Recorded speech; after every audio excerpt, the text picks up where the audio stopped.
नमस्कार। हमारे अतिथि के आज के अंक में हमारे साथ हैं पुरुषोत्तम नवीन, जो एक स्वतंत्र पत्रकार हैं और लेखक भी हैं। बहुत लंबे समय से पत्रकारिता और लेखन के साथ जुड़े हुए हैं। स्वागत है आपका पुरुषोत्तम जी आकाशवाणी के स्टूडियो में। जी धन्यवाद। पुरुषोत्तम जी, हमारे सुनने वालों के सबसे पहला सवाल तो आपसे यही है कि पत्रकारिता की इतनी लंबी यात्रा आपकी रही है और अभी भी आप विभिन्न माध्यमों में अपना स्वतंत्र लेखन कर रहे हैं, स्वतंत्र पत्रकारिता कर रहे हैं, लेकिन ये यात्रा एक विद्यार्थी जीवन से और अभी तक की ये शुरुआत इसकी कैसे हुई, थोड़ा सा इसके बारे में बताएं। जी, मैं बिहार के पटना जिले के बख्तियारपुर नामक जगह से आता हूँ और मेरी प्रारंभिक शिक्षा दीक्षा स्थानीय स्तर पर ही हिंदी माध्यम में हुई जी। उसके बाद मेरी रुचि विज्ञान में भी थी, तो हमने स्नातक विज्ञान से किया। उसके बाद मैं दिल्ली आया 2000 में।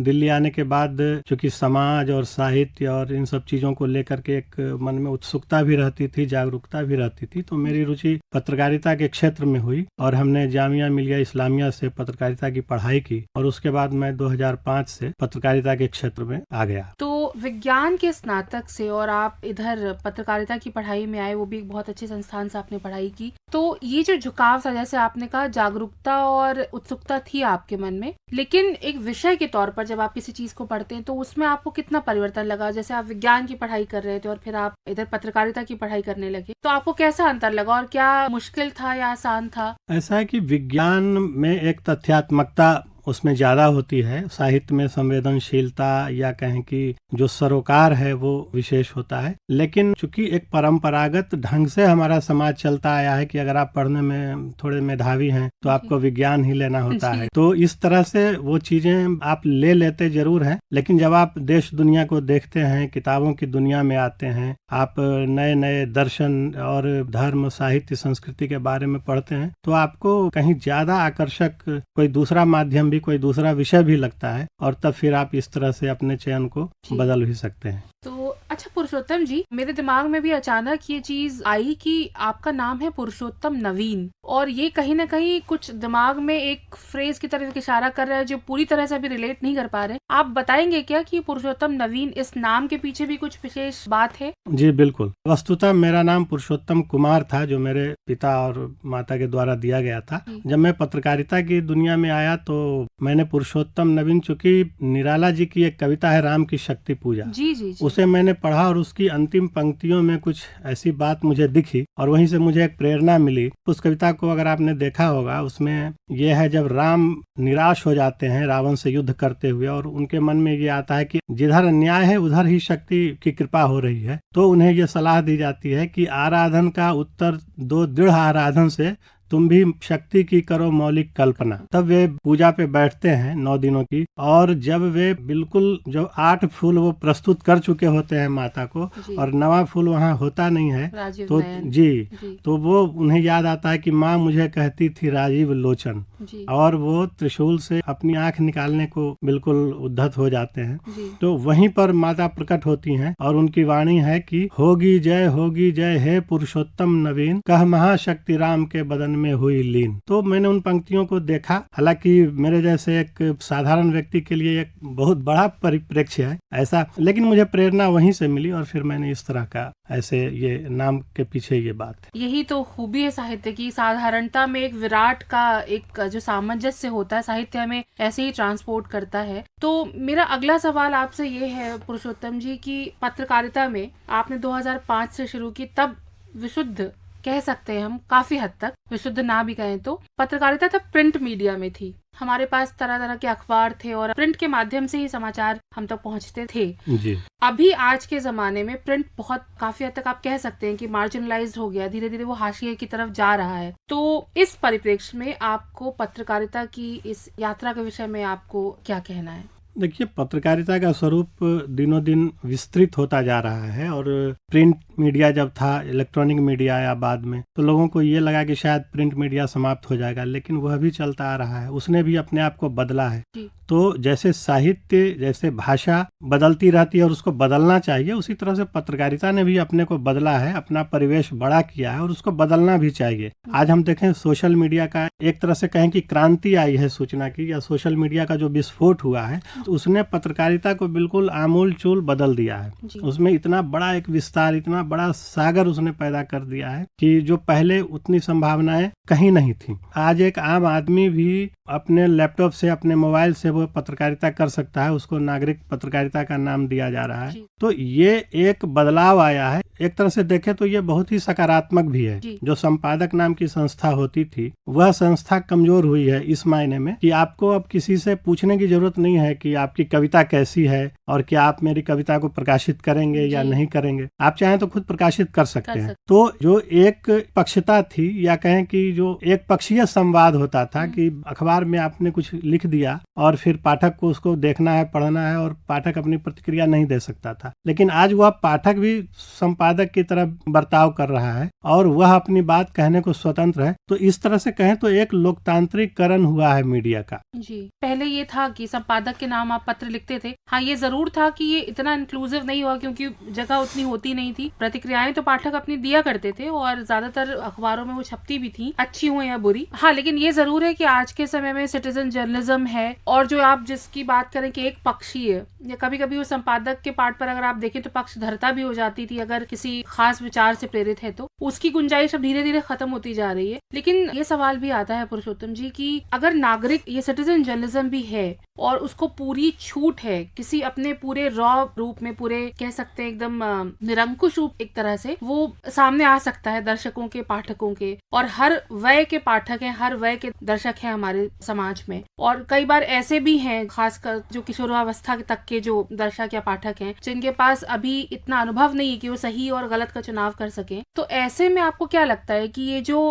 पूरी तरह से खुले रूप में हमारे सामने हर तरह का समाचार हो या ओपिनियन क्रिएशन हो, ये जो आ रही है, तो आपको क्या लगता है कि इसमें कैसे एक संतुलन कैसे साधा जा सकता है? जी, बिल्कुल सही कहा आपने कि एक सकारात्मक पहलू ये है कि एक आज़ादी मिली है, लोग जो चाहें लिख सकते हैं, बोल सकते हैं, पढ़ सकते हैं। लेकिन दूसरी तरफ एक अराजक या एक अव्यवस्था जैसी स्थिति भी पैदा हुई है, क्योंकि आप जो कुछ भी चाहें आप कर सकते हैं। आप किसी के खिलाफ भी कोई सवाल खड़ा कर सकते हैं, भले आपकी अपनी व्यक्तिगत जानकारी या ज्ञान विज्ञान आपका सीमित हो, लेकिन आप जो चाहें। तो एक तरह की निरंकुश स्थिति भी आई है। तो लोकतंत्र तो बेहतर है, लेकिन लोकतंत्र में जो एक अधिकार के साथ कर्तव्य वाली बात होती है, वह भी इसमें जुड़ना चाहिए। और यह अराजक स्थिति पैदा न हो जाए, इसके लिए तो सरकारें हैं, वो कानून बनाती हैं, लेकिन समाज को या खुद व्यक्ति को इसके प्रति सचेत रहने की जरूरत है कि किस तरह से इस अधिकार का, किस तरह से इस आजादी का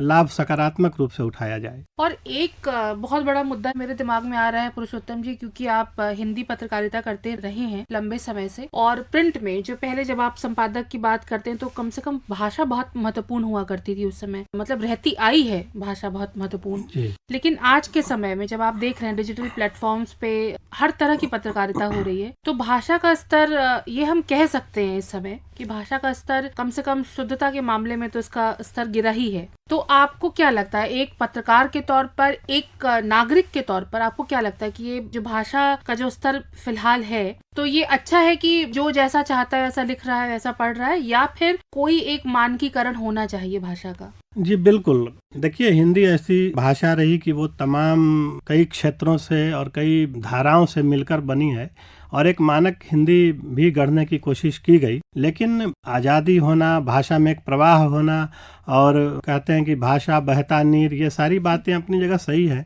लेकिन भाषा की मौलिकता और उसकी शुद्धता कम से कम वो बरकरार होनी चाहिए। अगर ऐसा नहीं होता है तो आप चाहे जितना विस्तार कर लें, आप ये कहें कि 60 करोड़ लोगों द्वारा बोली जाने वाली भाषा हिंदी है और दुनिया में शायद सबसे बड़ी भाषाओं में से एक है, लेकिन अब मैं जैसे देखता हूँ, एक मैं उदाहरण छोटा सा देता हूँ चंद्र बिंदु का। जी, वो पूरी तरह से गायब हो गया है, अनुस्वार से काम चल रहा है। अब आप देखें कि हंस में और हंस में कोई फर्क नहीं है। कोई फर्क नहीं है, और दोनों को हम एक ही तरह से लिखते हैं। बिल्कुल। अगर बांटना लिखना है और बंटन है जी। तो वो पता नहीं चलेगा कि ये चंद्रबिंदी का ये क्या स्वरूप है, किस तरह, तो वो हम आने वाली पीढ़ी को किस तरह से बताएंगे। या मैं आजकल देखता हूँ व्हाट्सएप मैसेजेज में या फेसबुक पर जो पोस्ट आते हैं, लोग इतनी बेपरवाही से, उसमें पढ़े लिखे लोग भी होते हैं, उसमें पत्रकार भी होते हैं। बिल्कुल। अब जैसे हैं में वो बिंदी नहीं लगाते हैं, नहीं लग रही है जी। या वो पूर्ण विराम, अर्ध विराम, इसका कोई संस्कार नहीं रहा, कोई उसका व्याकरण का कोई मतलब हिंदी को इस तरह से हम एक तरह से कहेंगे कैजुअली ले रहे हैं, इतनी लापरवाही से ले रहे हैं, जो भाषा के भविष्य के लिए अच्छी बात नहीं है। बिल्कुल। अगर हम अंग्रेजी लिखें तो वहाँ पे हम बहुत सचेत हो जाते हैं, वहाँ पे हमें ये कहने में गुरेज नहीं होता है। दूसरी तरफ आप देखेंगे लोग बिल्कुल कंधे उचका के बोलेंगे कि मेरी हिंदी तो अच्छी नहीं है, क्योंकि उनको लगता है कि ऐसा कहना एक स्टेटस सिंबल है,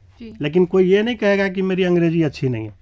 पहले आप कह रहे थे वो बिल्कुल, क्योंकि अभी अगर मान लीजिए कोई नया बच्चा पढ़ रहा है और उसके सामने हम सही शब्द लिख के दे ही नहीं रहे हैं उसे, जी। तो उसे पता ही कैसे चलेगा कि सही वर्तनी ये है और हमें ऐसे लिखना चाहिए। इससे जुड़ा छोटा सा सवाल दिमाग में बस ये आ रहा है, जो तकनीकी रूप से जो पत्रकारों के खासकर ये उनसे जुड़ा हुआ बिंदु है कि जो जिस तरह के हम कीबोर्ड यूज करते हैं, तो कई जगह बहुत लिमिटेड, जैसे अगर हम पर्टिकुलर फॉन्ट यूज कर रहे हैं, मंगल या कृत्यदेव जो पुराने समय से चला आ रहा है, वहां तो हमारे पास बहुत सारे ऑप्शन है। लेकिन कभी कभी कीबोर्ड जो आजकल कीबोर्ड है, इस तरह का कुछ इस्तेमाल करते हैं फोन में, तो विकल्प कई बार हमें मिलते नहीं कुछ खास वर्णों के लिए। जी, वह ठीक है कि तकनीक के साथ एक सामंजस्य बिठाना भी भाषा का, या जो भाषा को बरतने वाले लोग हैं उनका काम है जी। और इसी वजह से चंद्रबिंदी, चूंकि शुरू में उसका विकल्प नहीं था कंप्यूटर में संभवतः, तो वो पीछे छूटी जी। लेकिन जब विकल्प आ गया तो उसके बाद भी लोग उसको बरतना भूल गए, और उनको लगता है कि जैसे ये एक बोझ था उसको हमने उतार दिया। ऐसी तमाम चीजें हैं, जैसे आप